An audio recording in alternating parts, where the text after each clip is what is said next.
রিক বাবুর হচ্ছে আজকে বার্থডে আর চলে এসছে এই যে বার্থডে কেক বার্গার। এটা রিকের দিদি দিয়া পাঠিয়েছে, এটা রিকের জন্য ব্লিঙ্কিটে আজকে এসছে। সাথে খাবার রিকের এই বার্থডে সেলিব্রেশন শুধু এইটুকুই। বাকি বার্থডে সেলিব্রেশন হবে বিগ ব্লাস্ট, এটা হচ্ছে মে মাসে আফটার বোর্ডস রেজাল্ট। তো সেই জন্য এবারে ছোট করেই করেছি, দেখা যাক রিক কতখানি কিরকমভাবে আর্ন করতে পারে নিজের বার্থডে। দাদা ভাইয়ের জন্মদিনে নিচে তবে তো কেক পাবি, নাহলে কি করে কেক পাবি? নেমে এসো। আচ্ছা, ও বুঝতে পারছো না ব্যাপারটা। রিকের একটু মনটা খারাপ খারাপ, যেহেতু বার্থডে সেইভাবে সেলিব্রেশন হয়নি। বাবারে,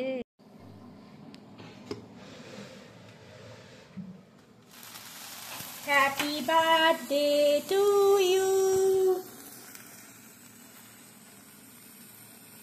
16 years.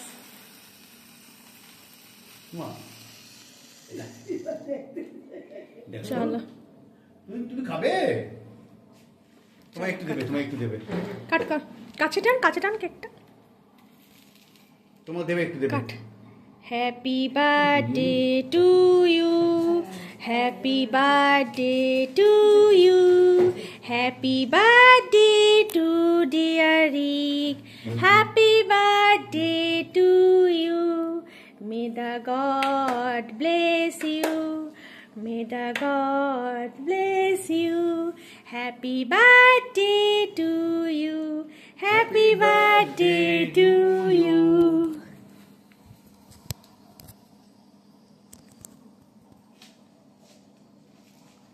বোন যেন পায় একটু, বাবা তোমরা যা খাচ্ছ খাও, বোন যেন পায় একটু। না ওকে দে, ওকে দে, ওকে দে আগে, ওকে লাস্টে একটু বেশি করে দে, কালোটা দে। ছোট সবচেয়ে লাস্টে। না না ওকে, আরে ওকে কালোটা দাও।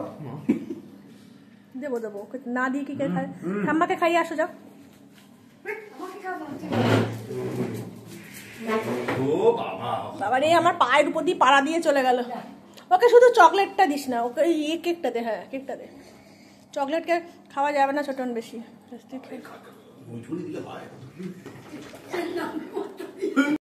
কি এটা? গান্ধীজি। কে দিয়েছে? গান্ধীজিকে? গান্ধীজি দিয়েছে। কে দিয়েছে এটা? কে দিল বল না।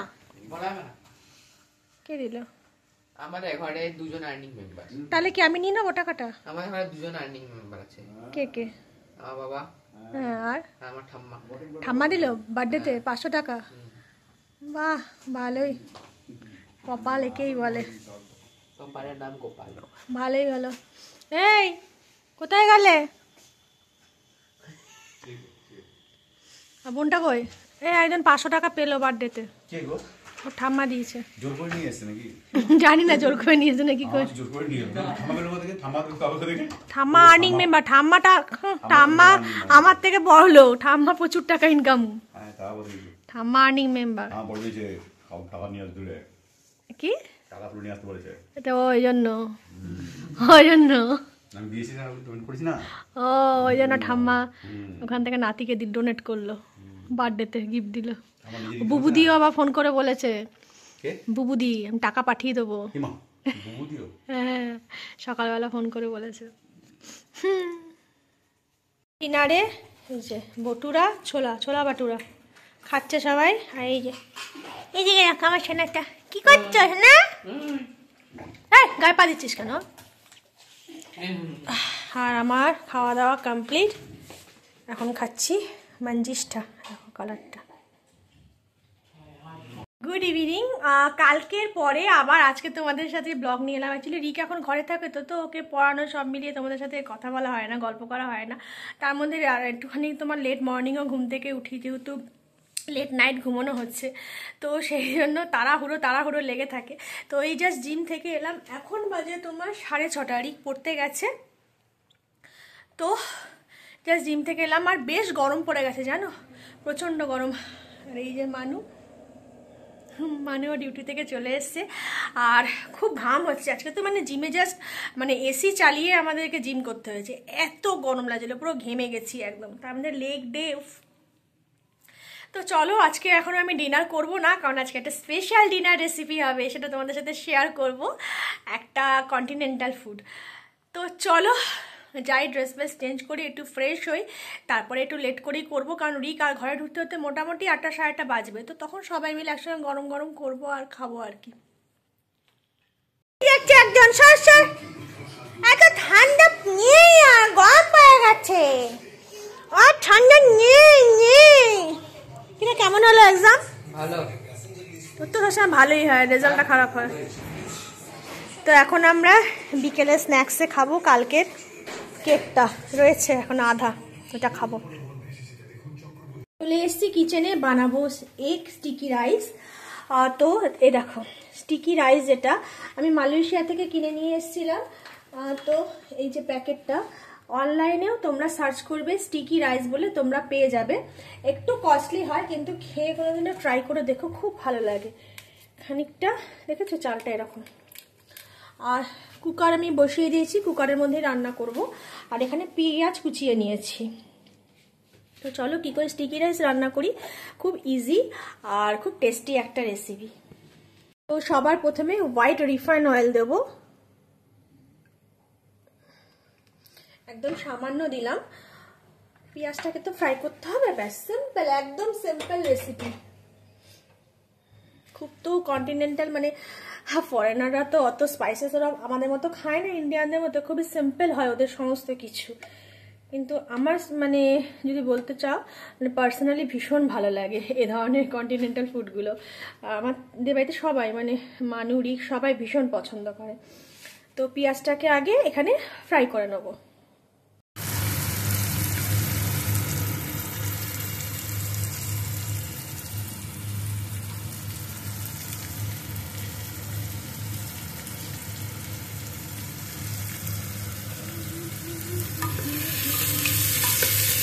আচ্ছা, এবার এর মধ্যে আমি কিছুটা কর্নও অ্যাড করেছি। তো দেখো পেঁয়াজটা আমার এরকম অনেকটা ফ্রাই হয়ে গেছে। ব্যাস এবারে এর মধ্যে চালটাকে আমি দিয়ে দেবো।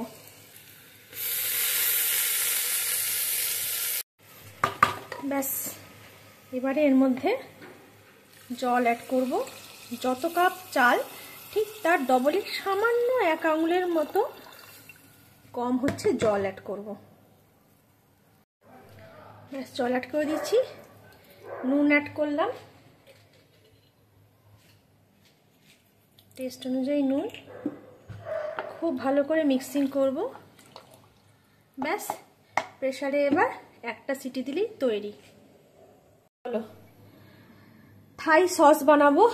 এই চিকেনটা তোমার সসের উপরই মেন, জাস্ট ওখানে না গ্রেভিদার চিকেন তো হয় না, ফ্রাইড চিকেনে সসে টস করা হয়। তো দেখো যেরকম ঝাল সেই মতো লঙ্কা নেবে। আমি এখানে 4-5টা শুকনো লঙ্কা নিয়েছি, এটাকে একটুখানি সামান্য জল দিয়ে এর একটা ঠিক পেস্ট, আমি স্মুথ একটা পেস্ট তৈরি করে নেবো। এরকম একটা আমি পেস্ট বানিয়ে নিয়েছি। এবারে এর মধ্যে আমি অ্যাড করব হচ্ছে hot and sweet Maggi tomato chilli sauce, আর একটা হচ্ছে ডার্ক সয়া সস। আর একটা জিনিস অ্যাড করে ওরা, সেটা হচ্ছে তোমার ফিশ সস। তো ফিশ সসটা আমার কাছে নেই, কিন্তু ফিশ সসটা চাইলে অনলাইনে আনতে পারো। বাট আমার ফিশ সসটা না ভালো লাগে না খেতে, একটা গন্ধ বেরোয়। তো সেই জন্য আমি ফিশ সসটা আনাবো না অনলাইন থেকে। তো টমেটো কেচাপটা অ্যাড করলাম, অ্যাড করে দেবো হচ্ছে হানি, একটু হেলদি বানাই।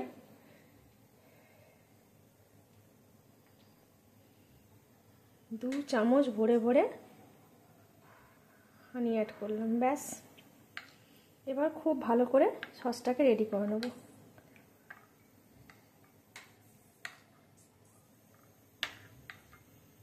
ভালো করে মিক্সিং করে নাও।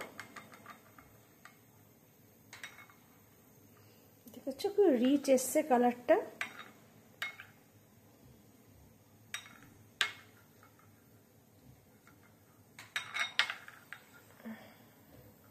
ব্যাস তৈরি সস। চিকেনটাকে জাস্ট ফ্রাই করবো অ্যান্ড সসে টস করবো, দ্যাটস ইট। নিয়ে নিয়েছি, চিকেনটার মধ্যে ম্যারিনেট করব। দিয়েছি নুন, গোলমরিচের গুঁড়ো, আর অ্যাড করব হচ্ছে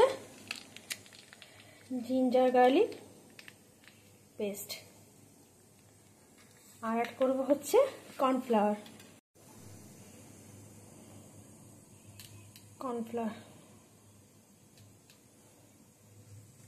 চিকেনগুলো কিন্তু বোনলেস নেবে, তাহলে ভালো হয়। ছোট ছোট পিস করে কাট করে নেবে। ব্যাস, এবার এটাকে ভালো করে মাখিয়ে নেব।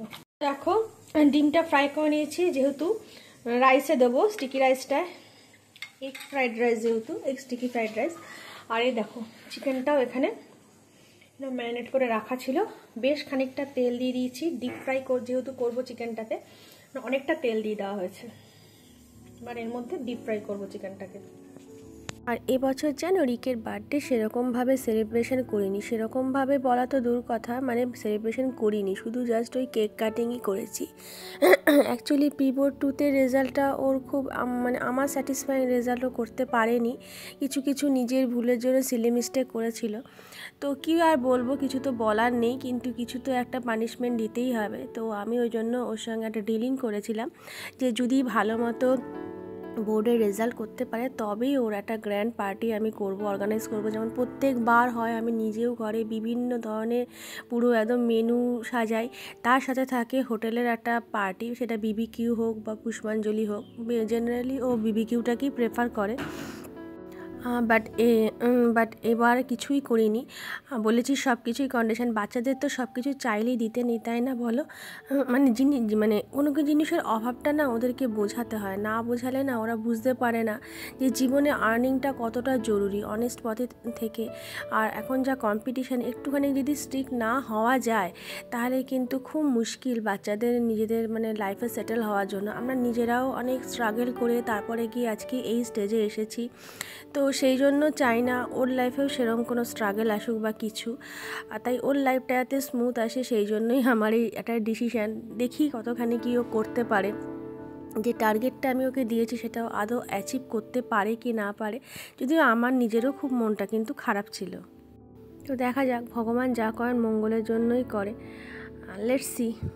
শাসনটা খুব দরকার, একটা গুড প্যারেন্টিংয়ের একটা মানে খুব একটা মেন পার্ট যেটা, সেটা হলো শাসন। শাসন না করলে কিন্তু মানে ছেলে মেয়েকে মানুষ করা যায় না।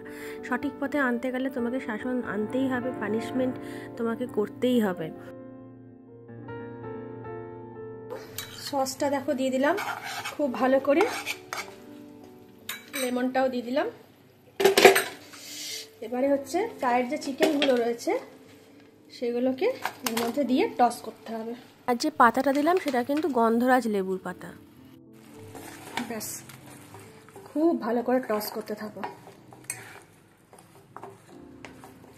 আর নিজেদের টেস্ট অনুযায়ী চাইলে একটুখানি টমেটো কেচাপ অ্যাড করতে পারো, চাইলে একটু হানি অ্যাড করতে পারো, সল্ট অ্যাড করতে পারো, as per your test. Ready sweet lime Thai chicken. অনেকক্ষণ ধরে নামটা ভেবে ভেবে বললাম, বুঝলে তো। আর এখানে আমি ডিমটাকে ফ্রাই করে নিয়েছি, আর এই যে স্টিকি রাইসও রেডি। চলো প্লেটারটা আবার সুন্দর করে প্লেটিং করি। আর দিক থেকে উপর থেকে হাজারও একবার হলো হলো করে মাথা খারাপ হয়ে গেল আমার।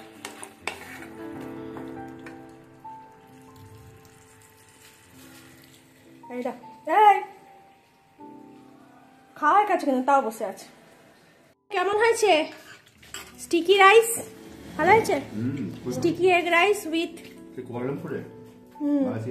কি রে, কেমন হয়েছে? ভালো হয়েছে। ভালো হয়েছে প্ল্যাটারটা? Sticky rice with sweet honey garlic Thai chicken. অনেক বড় নাম। ভালো হয়েছে? ওরা তো এরকম ড্রাই খায় না, fried chicken with dry sticky rice. Sticky রাইসটা ভালো। ভালো হয়েছে স্টিকি রাইসটা? আর এটা ভালো হয়েছে চিকেনটা? চলো সবাই খাওয়া দাওয়া। একটা 7-11 মতো মনে হচ্ছে। আচ্ছা 7-11 ফিলিংস আসছে। এই দেখ আমার ছানাটা। চলো আমি খেয়ে নিই, সবাই খাচ্ছে, ঠান্ডা হয়ে যাবে। আর বেশি টাকাস না পিয়ে দেবো। চলে আয়, মেরে পিঠ ফাটিয়ে দেওয়া বলেছে না আম্মা। চলো কত বিস্কুট খাবে বাপ রে বাপ। When angel makes biscuit. আর ঝাপ মারবে কিন্তু। যাবি না যাবি না দিও আমি আবার তোমাকে উঠাতে হবে ফালতু। এই যাবি না Angel makes biscuit. তো চলো আজকের ব্লগটা এখানেই শেষ করছি। যদি ভালো লেগে থাকে like comment and subscribe. Tata, good night, sweet dream. সবাই ভালো থেকো, সুস্থ থেকো, লাভ ইউ অল। ঠাম্মা নাম সরে যা ঠাম্মা।